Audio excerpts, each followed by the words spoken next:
Bienvenue dans l'émission Cohistoire. Ce soir, nous parlons sur CFCO et concurrence. De ce fait, je m'en vais recevoir M. Germain Goma Boukoulou.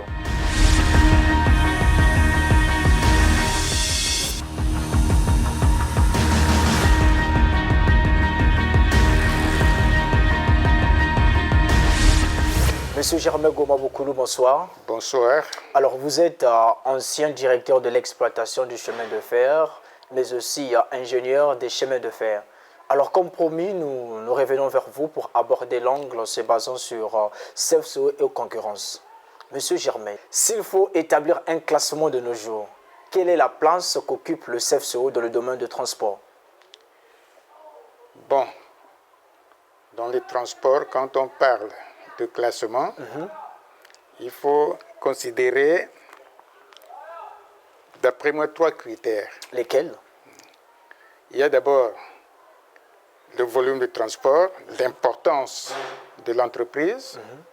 Il y a la rentabilité et il y a la satisfaction des clients.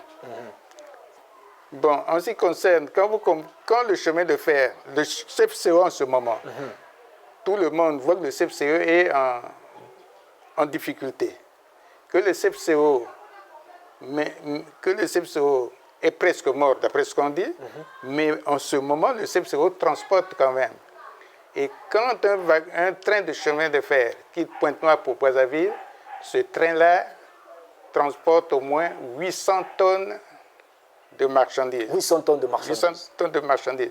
Ce qui équivaut à 20 camions de 40 tonnes. Vous voyez, un seul train qui va par jour à Brazzaville équivaut à 20 camions. Or, si le chemin de fer, malgré les difficultés, transporte maintenant 2 trains, vous voyez la différence qu'il y a? Oui. Hein, on dira, dans ces conditions, s'il faut considérer le volume, le chemin de fer n'est pas encore mort par rapport au transport. Ce qui veut dire que parmi les transports routiers, c'est difficile de voir un transporteur qui peut avoir même 10 camions par jour. 10 camions de 40 tonnes. Revenons donc au classement. Donc, quand nous venons au classement, je dis que le chemin de fer, malgré son transport là, le chemin de fer pour le moment occupe la dernière place. La dernière place. Pourquoi? Parce que, malgré ce qu'il transporte, le chemin de fer ne fait même pas des 30% de ses prévisions. Est-ce que ce n'est pas un excès de langage, M. Germain? Ce n'est pas un excès de langage. Le chemin de fer n'arrive pas à payer ses travailleurs en totalité. Hein, le chemin de fer a arrêté même la circulation des trains voyageurs par manque d'argent pour payer le carburant. Ah bon? Ce qui veut dire que le chemin de fer n'atteint même pas les 50% de ses prévisions, hein, de ses charges et tout ça. Donc le chemin de fer presque ne fonctionne plus. C'est ça. Et le chemin de fer, ce qui entraîne, quand je disais des critères, l'insatisfaction des clients. Un transporteur, comme toute autre entreprise, s'il n'a pas la satisfaction des clients, c'est que c'est mort. Parce que les clients, souvent, ne viennent pas bien. Ah oui, le client est roi, comme on le dit. Voilà pourquoi je dis que le chemin de fer, en ce moment, est le dernier des transporteurs. Alors, quelles sont les causes de cette défaillance ou bien de ce dégringolade, comme vous l'énumérez déjà? Les causes sont multiples. Multiples de chemin de fer. Il faut relancer complètement le chemin de fer. Le vieillissement des agents, le départ en masse des retraités, hein, des agents retraités, des compétents. Donc, toute la compétence, tout le cerveau, le corps cerveau commence à disparaître au chemin de fer. Donc, vous voulez dire que les jeunes qui sont actuellement ne représentent rien sur le côté cognitif? Et je peux dire, bon, je ne tiens pas je ne peux pas dire rien, puisqu'ils fonctionnent un peu, mais ils ne sont pas formés. Vraiment, ce n'est pas parce qu'on recrute un agent, il sait comment lancer un train, qu'il est bon travail. La formation,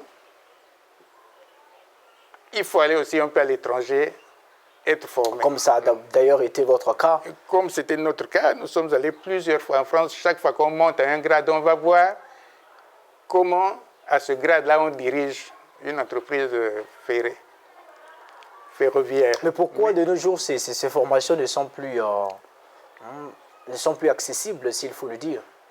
C'est des difficultés. Il faut voir que le pays est en difficulté. Ah oui, la Le crise chemin de économique fer bat le lui-même plein, oui, oui. est en désuétude, donc il n'y a pas d'argent pour pouvoir envoyer les agents à l'étranger. Nous, on avait eu la chance parce que il y avait dans le temps, il y avait la coopération entre la France et nous sur les chemins de fer.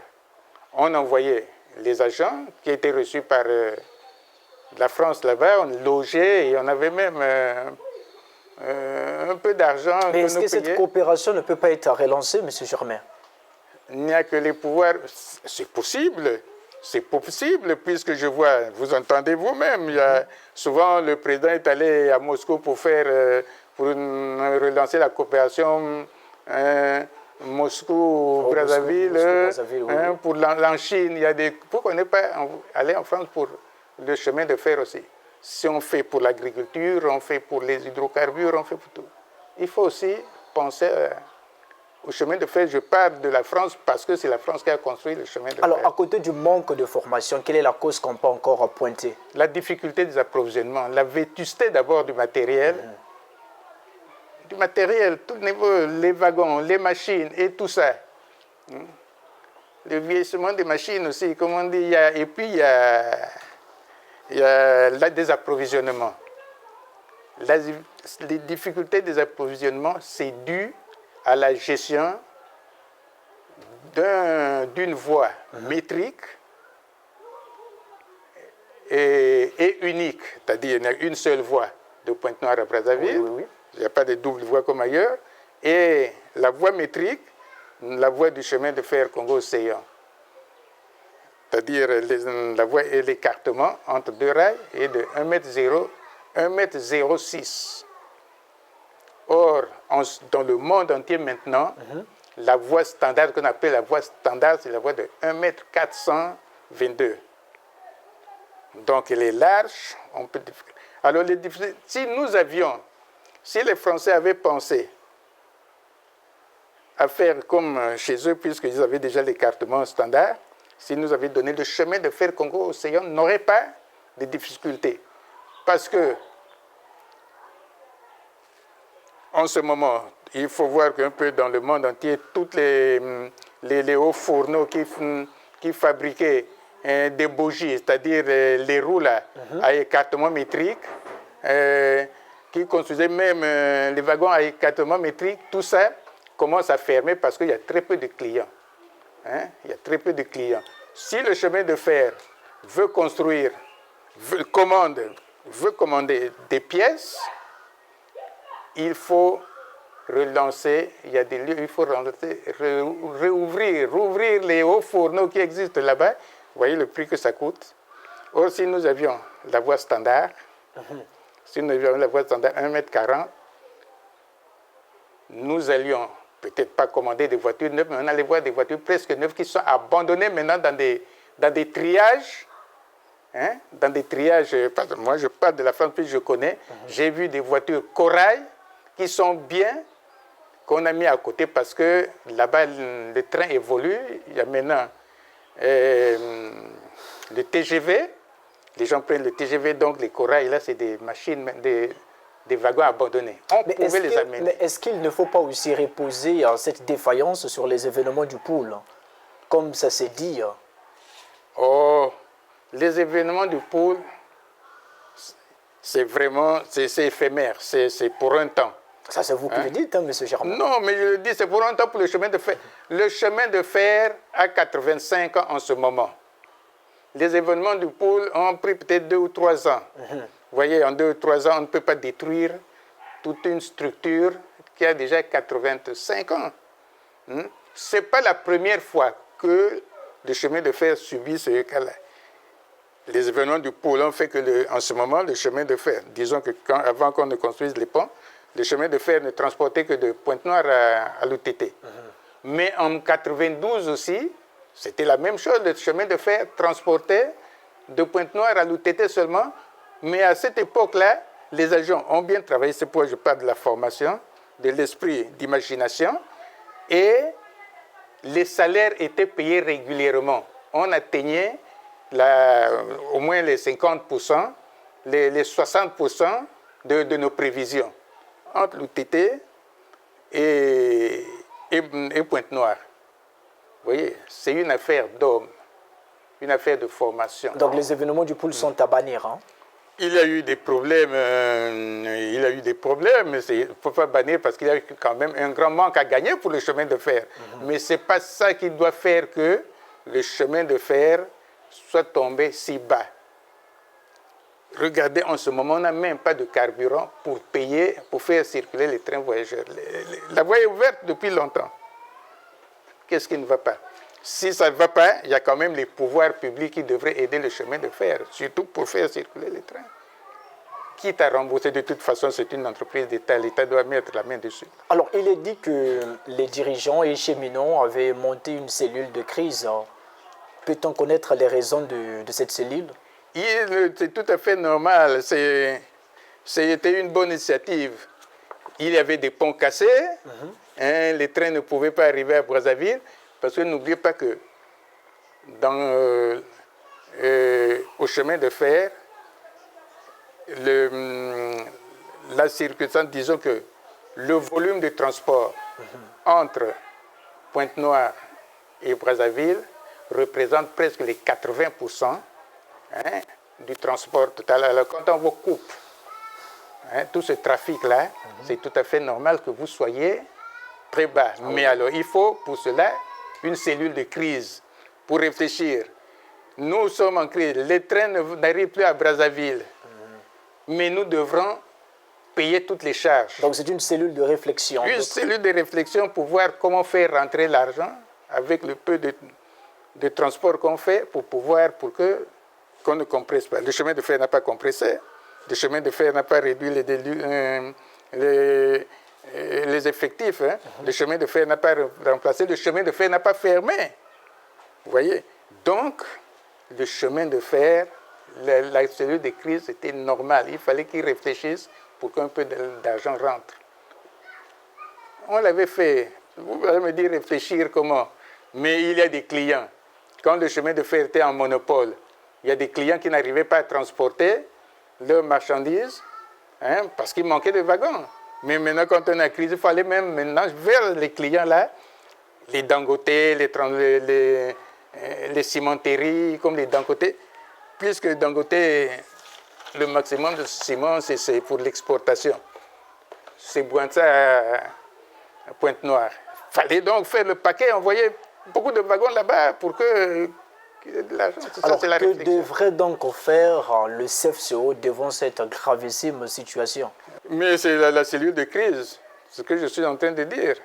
Le chemin de fer devrait réunir son brainstrut, son cerveau, des agents compétents pour dire qu'est-ce que nous allons faire. Je crois que c'est ça qui a été, ce sont eux qui avaient constitué la cellule de crise. Ils avaient réfléchi et payé peut-être 50% un jour, un mois sur deux, mais quand même ils ont travaillé puisqu'ils ont payé quelque chose. En dehors de cette cellule de crise, est-ce qu'il y a encore... y a-t-il une autre chose que le CFCO doit faire pour venir en aide à leur société? Non, maintenant que le train circule de Pointe-Noire à Brazzaville, il n'y a plus de cellule de crise et c'est maintenant le travail normal qu'il faut reprendre. Pour cela, il y a des trucs qu'il faut faire, il faut savoir réfléchir. Il faut d'abord avoir la maîtrise du wagon, parce que le wagon est au milieu et au centre du système ferroviaire, comme le soleil est au centre du système solaire. Oui. Sans wagon, il n'y a pas de train. Donc, parce que, qu'est-ce qui se passe à un moment? Je peux vous le parler, je ne suis pas là peut-être, mais maintenant, il y a un moment où, par exemple, les grands travaux monopolisaient 15 à 20 wagons. C'est garé, si les grands travaux n'ont pas de trafic, les wagons sont garés au port. Alors que la clientèle, les clients venaient en masse de demander des wagons au chemin de fer. Et c'est ça qui peut organiser les antivaleurs. Parce que vous avez La demande est forte, mais pour donner, il faut qu'on vous donne quelque chose. Oui, c'est ça, je ne peux pas mentir, puisqu'on parle en ce moment. Ah, oui, oui. C'est même d'actualité des antivaleurs. Ça existait au chemin de fer parce que le chemin de fer n'avait plus la maîtrise de ses wagons, de son parc de wagons. Hein? La première des choses, c'est ça. La bonne formation, la maîtrise des wagons, et puis réfléchir. Réfléchir aussi comment éviter des queues devant les guichets des voyageurs. Il y a des gens qui dormaient en gare pour attendre un hypothétique billet, mais si le matin, il n'avait même rien. Alors, parce que tout Pointe-Noire, c'est le centre qui a le plus de clients du chemin de fer que toutes les gares. Il n'y avait qu'un seul guichet dans Pointe-Noire, la grande gare. C'est intolérable, alors que nous avons même une gare ferroviaire, la gare de Tiétié, qu'on devrait ouvrir. Et mieux que ça, il faut aller vers le client. Donc, ouvrir les agences un peu partout. Un peu partout. Nous voyons comment on appelle ça, la compagnie Congo du Nord, là où... Océan du Nord. Océan du Nord. Vous voyez, Océan du Nord avait commencé d'abord par Tiétié, mais il a vu que les gens de Siafomo venir à Tiétié, c'est difficile. Il a ouvert des gens là-bas. Ils ouvrent maintenant des gens. Tous les jours, il y a la publicité d'Océan du Nord pour dire... Donc vous voulez inciter le CEFSO à l'ouverture de plusieurs agences. Il doit le faire. Nous l'avons déjà fait. En 92, 93, le chemin de fer l'avait fait. On avait ouvert une agence. C'était au début une agence à Mawata et une agence à Makelekele à Brazzaville. Ça a été bien, c'est ça la satisfaction des clients. Les clients nous avaient félicités. Alors, au lieu que les gens dorment pour avoir un billet là, parce qu'il n'y a qu'un seul guichet, mais ouvrez les agences partout, qu'il y ait au moins 6-10 points de vente des billets. Et puis après aussi, il faut... La technologie évolue. Le chemin de fer est resté là pour calculer à la machine, à calculer le prix à payer. Mais il y a l'ordinateur, mettez tout dans l'ordinateur, comme ça quand on fait rentrer la nature de la marchandise, le poids de l'ordinateur vous sort déjà le prix à payer. Donc il faut déjà informatiser tout. Il faut repartir à zéro. Ça évite même aussi les antivaleurs. Oui. Parce que sachez au chemin de fer, avec ces méthodes qui existent, il y a beaucoup d'argent qui disparaît. Beaucoup d'argent disparaît. Je peux vous donner un exemple. Allez-y, nous en avons besoin. Nous avons eu un client là, je ne cite pas son nom, transporteur de bois, qui trichait sur le poids. Sur le poids, un jour, il a eu un déraillement. On a constaté que non, le wagon était trop chargé. Et quand on a repris les anciennes déclarations de cette compagnie, la chance pour le chemin de fer, c'est que la vérification peut aller loin. Nous, le bois vient par train, mais le client déclare son poids. Mais il déclare le vrai poids quand le bois arrive, quand c'est maintenant pour charger dans le bateau. Hein, il y avait la Socomap là qui gérait. Oui. Alors il fallait rapprocher seulement. Par la Socomap aussi, prenez le poids tel wagon, tel poids, tel. Alors il fallait comparer le poids du wagon qui est arrivé à Socomap et le poids du même wagon qui transportait. La différence était grande. On a fait les calculs et on était revenu sur seulement 3 ans, parce que nous avons 10 ans pour reprendre. Hein. 3 ans, le client là avait payé 800 millions. Le chemin de fer avait fait une paye avec seulement les indemnités du client là. Et mieux encore, Hydro-Congo. C'est ça que je dis, il faut quand même un peu l'intelligence. Vous savez, Hydro-Congo, on lui donne, puisque les wagons lui appartiennent, à chaque fois qu'on transporte, on lui reverse une redevance sur le prix de transport. Cette redevance-là est bien calculée.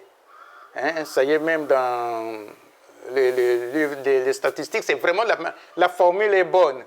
Mais dans l'application, on n'avait pas des gens intelligents qui ont mal appliqué. Et voilà, des années, on a fait que Hydro-Congo. Hydro-Congo gagné parce qu'on est arrivé. Oui, oui. Il y a eu quelqu'un qui a eu l'intelligence de voir les augmentations des prix au chemin de fer et les redevances qu'on payait. À un certain moment, on est arrivé que les deux courbes là se croisaient. Ce qui veut dire qu'on arriverait à un moment où le Hydro-Congo ne paierait plus rien. On a revérifié la formule avec les gens d'Hydro-Congo et on a reculé sur 3 ans. Hydro-Congo a payé 1,4 milliard de pertes. Ah bon? Oui. Si on était reparti sur 5 ans, Hydro-Congo aurait payé même dans les 3 milliards. Alors vous voyez donc de l'argent qui se perd. Il faut quand même des gens intelligents qui revoient. Alors jusqu'ici, vous insistez sur la formation, les gens qui doivent être intelligents, Ouais. mais est-ce qu'il ne faut pas créer des écoles pour que cette connaissance soit donc véhiculée? C'est aussi la troisième difficulté. Pour cette formation-là, le service la direction exploitation avait son école de formation à la PV, MT. Vous voyez, tous les conducteurs, tous les agents, les compétents, on a eu des directeurs comme les messieurs Nzungani, les messieurs Kizouani.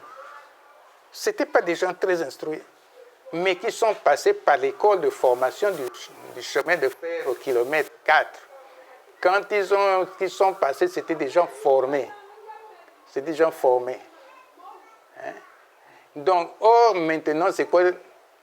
Il faut vous dire que depuis 1986, quand on avait supprimé l'État avait supprimé, je crois, avec l'ordre du FMI, l'État avait supprimé les embauches, les augmentations des salaires, tout était fermé. Et quand on a fermé, l'armée a occupé les écoles de formation du chemin de fer.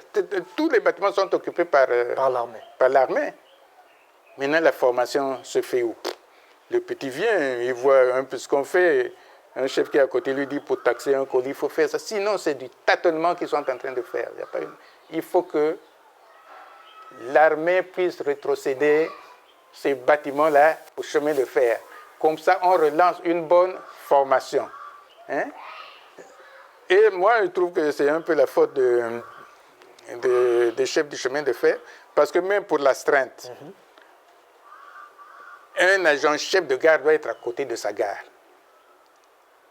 Un agent supérieur doit être à côté de la gare. Nous avons le chemin de fer à ces maisons, mais il faut aller au kilomètre quand même. Comment les jolies maisons, style les maisons de campagne de France, là, ça s'écroule complètement. Et le chef de gare, qui n'a pas encore construit, va aller louer quelque part, peut-être à Siafoumou. Alors, quand il y a un déraillement comme le déraillement qui vient de se passer, quelque part, oui, la collision entre deux... à Patra, là. Oui, oui. Mais c'était la nuit, mais est-ce qu'un chef de gare pouvait se déplacer? Non. Est-ce qu'un chef pouvait se déplacer la nuit, quitter, s'il n'a pas de voiture, quitter peut-être minuit à Siafoumou, là il habite, et venir en gare? Comment? Hein? Donc il faut rapprocher, il faut refaire les bâtiments, tout ça. Ça a été négligé, on ne sait pas comment, alors qu'on avait de 97 jusqu'aux événements du pool dont on parle là, l'argent rentrait. Vraiment, le chemin de fer faisait la plus grosse recette depuis la création du chemin de fer. Je le fais, moi je ne parle pas comme un livre. De temps en temps, on m'appelait pour aller réorganiser les contrôles de recettes. Donc je connais bien ce qui se passait à notre niveau. Le maximum par mois, on faisait près d'1,5 milliard. Mais il est arrivé que le chemin de fer... Ah oui, les gens gardaient la date du 21. La date du 21. Voilà. Donc, après nous, ils ont atteint même 2 milliards et même 2 milliards de plus par mois. Mais pourquoi ils ne sont pas occupés de ces structures-là, comme les bâtiments et tout ça, pour relancer la formation des jeunes? Alors, avec cette multiplicité d'autobus, croyez-vous que le CFCO puisse être capable de relever le défi? Oh, mais comme moi, je crois que les autobus, quand vous êtes organisé au chemin de fer, les autobus, ça ne dit rien. Un autobus prend au moins 40, je crois qu'au maximum, je ne connais pas combien d'agents dans un autobus, mais je crois que ça ne dépasse pas 50. Ça ne dépasse pas 50 ou 60. Et les compagnies n'ont pas 20, je ne sais pas si les Océans du Nord, là, ils ont 20 par jour, ils peuvent lancer, par exemple, de Pointe-Noire à Brazzaville, 20 autobus. Non, c'est mais ça. Un seul train vaut près de 900, près de 1000 voyageurs. Pour la rentabilité, nous, en matière de transport, quand l'entreprise a déjà 60%, atteint par exemple 60% de voyageurs, l'entreprise commence à être rentable. Donc si le chemin de fer peut avoir 70% de ces... si les voitures sont remplies à 70%, je vous dis que aucune compagnie de transport routier ne peut concurrencer. Mais pour que ces wagons soient paquetés de gens, est-ce qu'il ne faut pas casser les prix? Mais je trouve que le chemin de fer n'a pas des prix trop exagérés. Hein? Quand la deuxième classe, vous payez de Pointe-Noire à Brazzaville 8 000 francs, hein? La première classe peut-être 10 000 francs, 12 000 francs, ce n'est pas vraiment exagéré. Alors, il y a un célèbre écrivain qui a dit « Une seule personne ne peut pas siffler une symphonie, il faut tout un orchestre pour l'interpréter ».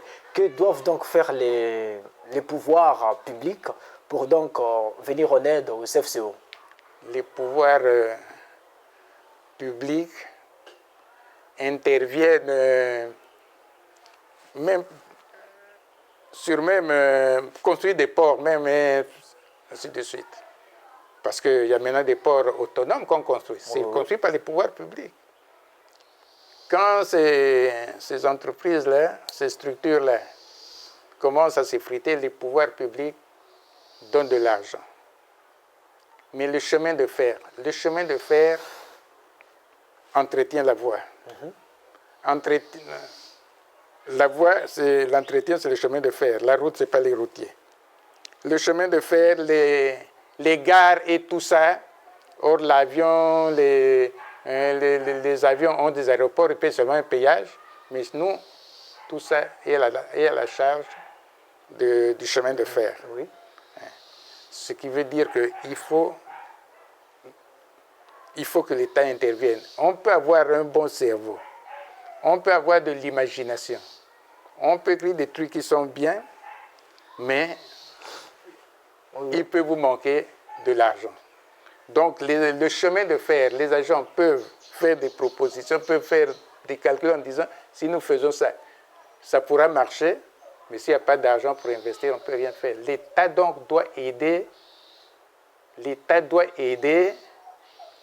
le chemin de fer comme l'État aide les autres. Et vous voyez le chemin de fer dans ses difficultés. Le président est allé à Moscou. Le président a signé des accords pour que les hydrocarbures soient transportés maintenant par oléoduc. Je crois que dans 2 ans, les Russes viendront construire des gros tuyaux qui vont amener de carburant de Pointe-Noire à Brazzaville et jusqu'à Ouesso. Vous voyez? Or, les hydrocarbures, ça fait au moins 30% du trafic du chemin de fer. Donc, le chemin de fer va perdre. Quand tout le carburant partira par tuyau sur Brazzaville, le chemin de fer va transporter le carburant pour toutes les petites gares qui restent, les petites stations seront ravitaillées, seront par des citernes, des camions. Le chemin de fer n'aura plus rien. Voilà un trafic qui va disparaître. Monsieur Germain, merci. Merci, c'est moi qui vous remercie. Alors, c'est donc ici que nous mettons terme à notre émission qui a porté sur CFCO et concurrence. À très bientôt sur Canal 7.